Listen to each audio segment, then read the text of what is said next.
और बात भारत के ताकत की, एक बार फिर दुनिया को अपना भारत ने दम दिखाया। आज देश ने वो कर दिखाया जो चुनिंदा ताकतवर देशों के पास। कल साहब बहुत शुक्रिया।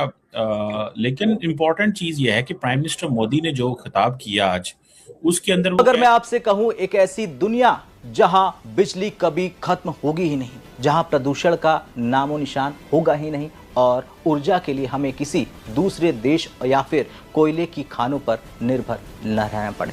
ये कोई साइंस फिक्शन फिल्म की खबर नहीं है, बल्कि भारत की धरती पर शुरू हुई एक परमाणु क्रांति है। जी हां, बेंगलुरु की एक लैब से एक ऐसी खबर आई है दोस्तों, जिसने ग्लोबल न्यूक्लियर कम्युनिटी में हलचल मचा दी है। जी हां, भारत ने अपना पहला प्राइवेट न्यूक्लियर फ्यूजन रिएक्टर प्रज्ञा तैयार कर लिया। एक और खबर आ गई जिससे इशारा कुछ मिल रहा है। ये एक बहुत बड़ी स्टोरी जिसमें काफी कुछ रिवील किया गया है। भारत को एक बड़ी कामयाबी मिली है। भारत ने कल पकम में 500 megawatt prototype fast breeder reactor के क्रिटिकल होने के साथ ऐतिहासिक कामयाबी पाई। कि इंडिया में क्या हो रहा है?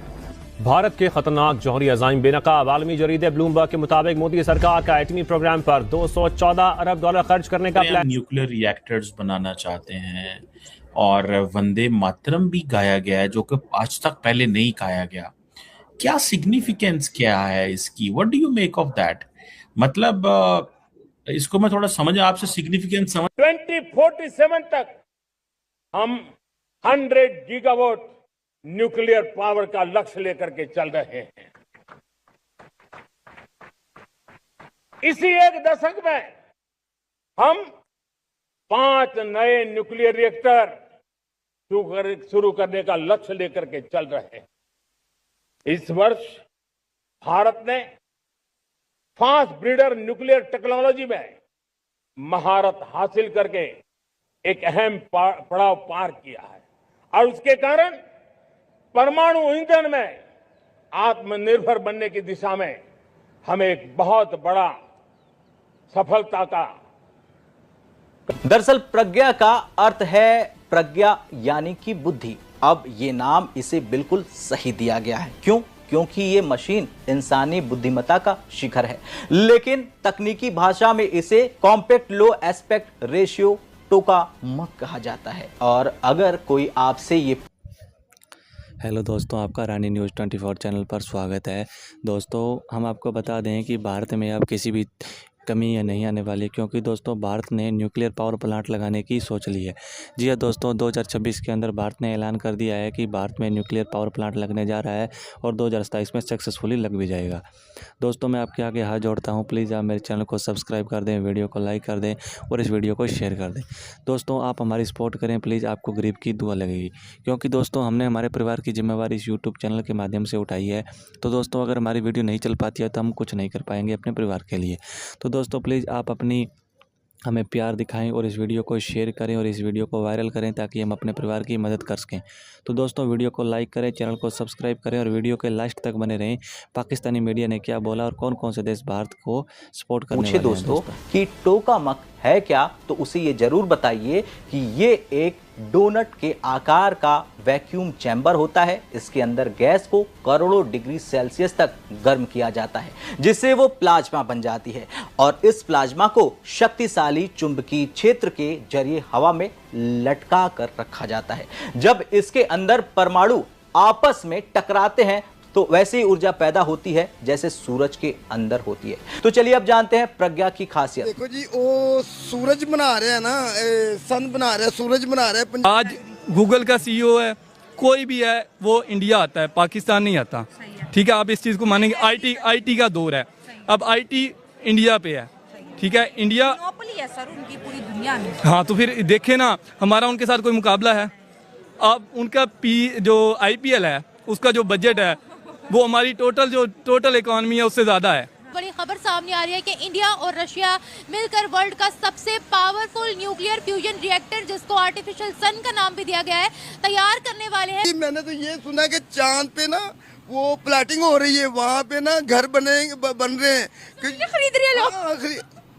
वहाँ पे ना वो प्लाटिंग हो रही है, वो फ्लाइट बन रहे हैं कि अब महंगी हो गई है कि लोग यहाँ से ना वहाँ पे शिफ्ट हो रहे हैं और तो हम जितना इंडिया के कीड़े निकालते रहे, कभी कुछ हासिल हुआ हमें इन चीज़ों। और आप खुद बेटे, आप इतने समझदार हो, आपको लगता है कि ये चीज़ें अच्छा, आटे की तुमने फैक्ट्री खोलनी है, ठीक है, तुम पढ़े लिखे ही नहीं हो, हिसाब किताब कैसे रखोगे, डाटा कैसे कलेक्ट करोगे? बंदे अगर रखूंगा, बंदे अनपढ़ रखोगे तो इन जैसे अब ये कह रहे हैं ना मुझे मुकाम हासिल, बंदे अनपढ़ रखेगा, वो भी फिर अनपढ़ ही होंगे ना जब उनका काम करने वाला पढ़ा नहीं होगा।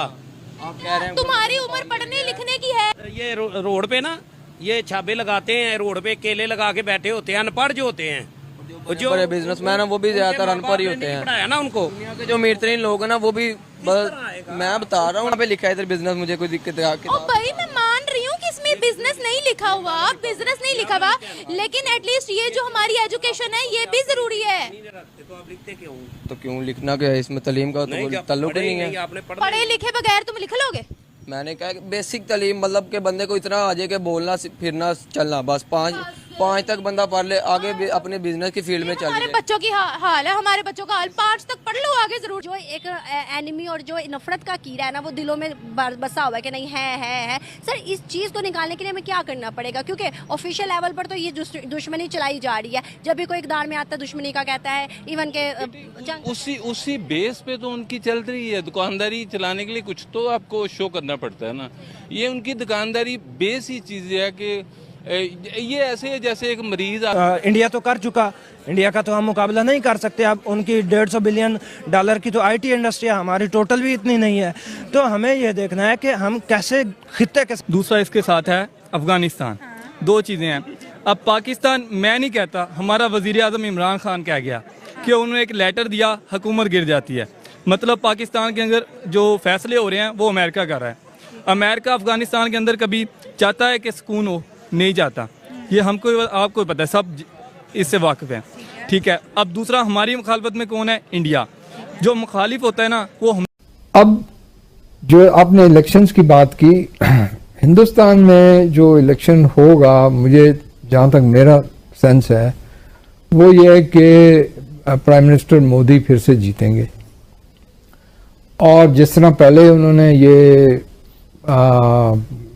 डेमोन्स्ट्रेट कर चुके हैं, तो पुलवामा के लिए तैयार रहना चाहिए, बालाकोट के लिए।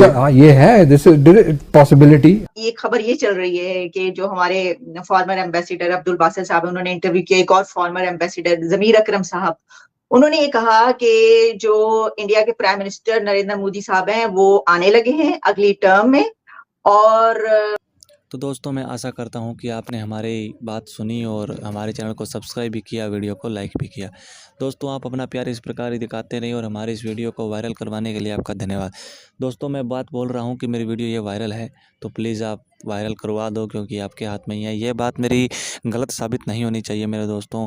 आप इस वीडियो को जितना उसके उतना ज़्यादा शेयर करें अपने दोस्तों को, और ये वीडियो वायरल होना चाहिए। दोस्तों, जो भारत है अब न्यूक्लियर पावर प्लांट लगाने वाला है वो 2027 में सक्सेसफुली लग जाएगा, और फिलहाल तो अभी ऐलान ही हुआ है। दोस्तों, ये सभी देखते हुए पाकिस्तानी मीडिया, चाइना मीडिया और यूएसए मीडिया, आपको पता ही है कि भारत के पीछे लग चुकी है। जो भारत को पसंद नहीं करती है वो बोल रही है कि बाहर झूठ बोल रहा है। क्या दोस्तों बाहर झूठ बोल रहा है? अगर आपको ऐसा लगता है तो आप कमेंट बॉक्स में अपनी राय जरूर दें। और दोस्तों, अगर आप ऐसे ही Pakistani reaction video, world news reaction video देखना चाहते हो तो आप हमारे चैनल को सब्सक्राइब जरूर करना, वीडियो को लाइक करना और वीडियो को शेयर जरूर